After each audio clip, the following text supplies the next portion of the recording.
नमस्कार। चलिए करते हैं सीधी बात और समझते हैं आखिरकार युद्ध तो अमेरिका और ईरान के बीच में चल रहा है, तो ये सऊदी की रिफाइनरी को क्यों हिट किया जा रहा है? और सिर्फ सऊदी की रिफाइनरी को नहीं हिट किया गया है, साथ ही में इस वीडियो के माध्यम से देखिए कि किस तरीके से भारत में जो शेयर मार्केट है और जो रुपया है वो भी गिर रहा है। तो चलिए समझते हैं कि आखिरकार ईरान जो है वो सऊदी और गल्फ कंट्रीज के ऊपर में अटैक क्यों कर रहा है, क्योंकि वो डायरेक्टली अमेरिका के ऊपर में तो अटैक कर नहीं सकता है। तो यहाँ पे जो अमेरिका के बेसिस हैं, मिलिट्री बेसिस, वहां पे वो अटैक करने की कोशिश कर रहा है। अब यहाँ पे एक पेचीदगी और आती है कि अगर आपको याद होगा, हमने बताया था कि पाकिस्तान और सऊदी में एक संधि हुई थी कि अगर दोनों में से किसी देश के ऊपर अटैक होता है तो दूसरा देश उसकी मदद करेगा। तो क्या पाकिस्तान सामने आ रहा है या फिर आसिम मुनीर साहब पीछे हट चुके हैं? समझेंगे उसके बारे में, लेकिन उससे पहले समझिए कि यमन में जो मुख्य संघर्ष है वो शिया समुदाय से जुड़े हुए जो हूती विद्रोही हैं अंसार अल्लाह और सुन्नी बहुल जो हैं सऊदी अरब में, उनके बीच में है। अब सऊदी अरब यमन की जो अंतर्राष्ट्रीय स्तर पर मान्यता प्राप्त सरकार है उसका समर्थन करती है और यह सरकार इस समय सऊदी अरब से ही काम कर रही है। अब हाल ही में इनके बीच चल रहा युद्ध विराम तब टूट गया जब यमन की राजधानी सना के हवाई अड्डे पर हमला हुआ, जिसका आरोप हूथियों ने सऊदी समर्थित सरकार पर लगा दिया। अब इसके अलावा सऊदी अरब ने रनवे पर भी बमबारी की और हूती और ईरानी अधिकारियों को ले जा रहे एक विमान को यमन में उतरने से रोक दिया।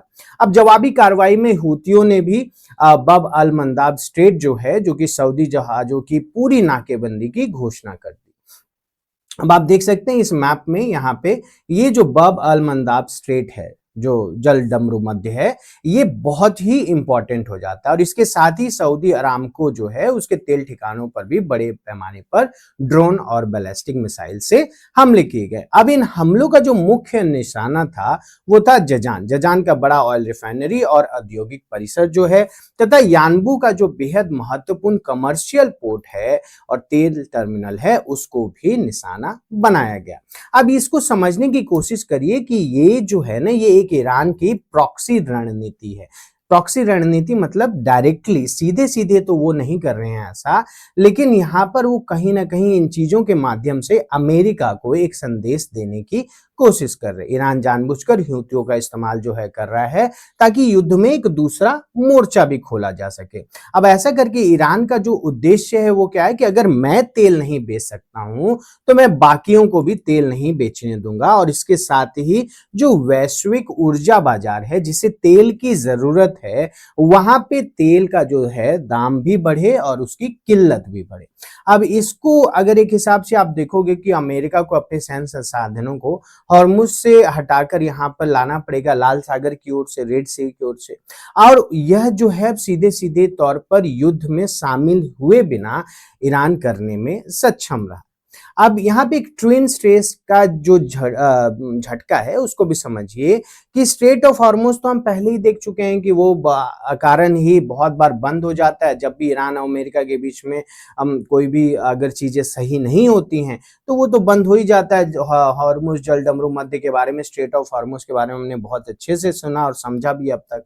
अब ये जो बब अल मंदाब है जो कि लाल सागर वाला, अब हॉर्मुज के ब्लॉक होने के कारण से सऊदी अरब अपने ईस्ट वेस्ट पाइपलाइन के जरिए यानबू पोर्ट तक तेल भेजता था और वहां से लाल सागर होते हुए यह भारत, चीन और यूरोप को निर्यात करता था। लेकिन अब जब हूथियों ने ये रास्ता भी जो है वो बंद कर दिया तो प्रभावी रूप से अगर आप देखिए तो दो मुख्य रास्ते जो तेल के लिए थे, भारत, चीन और बाकी देशों के लिए, वो बंद हो चुके हैं। और जब ये बंद होगा तो डिमांड तो बढ़ती ही जा रही है लेकिन सप्लाई आ नहीं रही है। तो ये जो $90 प्रति बैरल जो तेल ऑलरेडी पहुंच चुका है, क्रूड ऑयल, वो $120 प्रति बैरल तक पहुंच सकता है।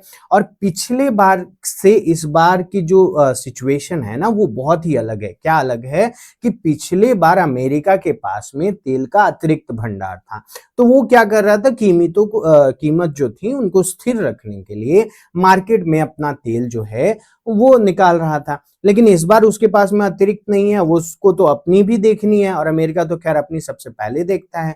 तो इसके कारण से वैश्विक तेल जो है ना, इसकी कीमतें बहुत ही तेजी से बढ़ेंगी और तेल की कीमतें बढ़ेंगी तो क्या होगा, ठीक उसी तरीके का ऊर्जा संकट आएगा जैसा एक बार 1991 में भारत ने आर्थिक संकट झेला था।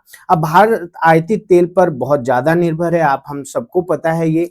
और जब ये सप्लाई चेन जो है ये अगर रुकता है या टूटता है किसी कारण से, तो इसके कारण से भारत का जो थोक मूल्य सूचकांक है वो रिकॉर्ड तोड़ 9.87% तक पहुंच गया है और इसके कारण से खुदरा महंगाई दर जो है वो भी 6% के आंकड़े को छूने की उम्मीद रखती है। अब भारत का जो रुपया है ना वो भी और ज्यादा डेप्रिशिएट होने लगेगा।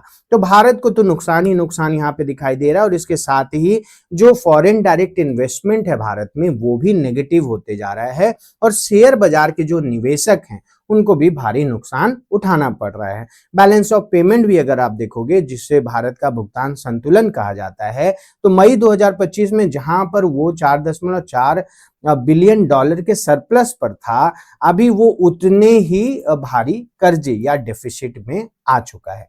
अब पास बात करते हैं थोड़ा सा पाकिस्तान की दुविधा क्या है यहाँ पे। तो पाकिस्तान ने सऊदी अरब के साथ एक strategic mutual defence agreement sign किया था, जिसमें वो भारत को भी बार बार सुनाने की कोशिश कर रहा था कि अब हमारे ऊपर अगर हमला होगा तो सऊदी के ऊपर हमला, तो भारत आप सोच के रखिएगा। लेकिन अब क्या हुआ कि भाई हूतियों ने जो है वो तो सऊदी अरब पर हमला कर दिया। अब हिसाब से तो पाकिस्तान को भी हूतियों के ऊपर हमला करना चाहिए, लेकिन पाकिस्तान ऐसा कर नहीं रहा है और कर नहीं सकता है। जी हाँ, आसिम मुनीर चाहे कितना भी कुछ बोले वो यहाँ पर कुछ नहीं कर सकते हैं।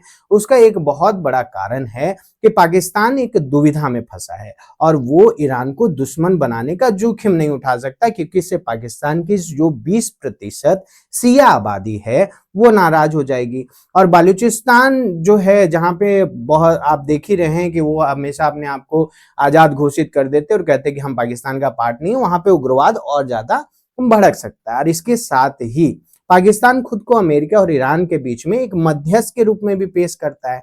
तो अगर वो एक मध्यस्थ है तो इसके कारण से चाहे उसकी सऊदी अरब के साथ संधि हो या ना हो, वो इस समय बस चुप रह सकता है और कुछ नहीं कर सकता है।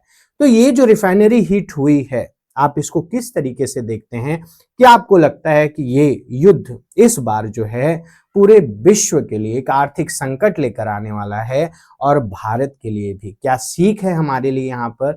आप हमें कमेंट में जरूर बताइए और अगर आपको सब्सक्राइब करने का मन करे तो जरूर करिए, हमें अच्छा लगेगा। धन्यवाद।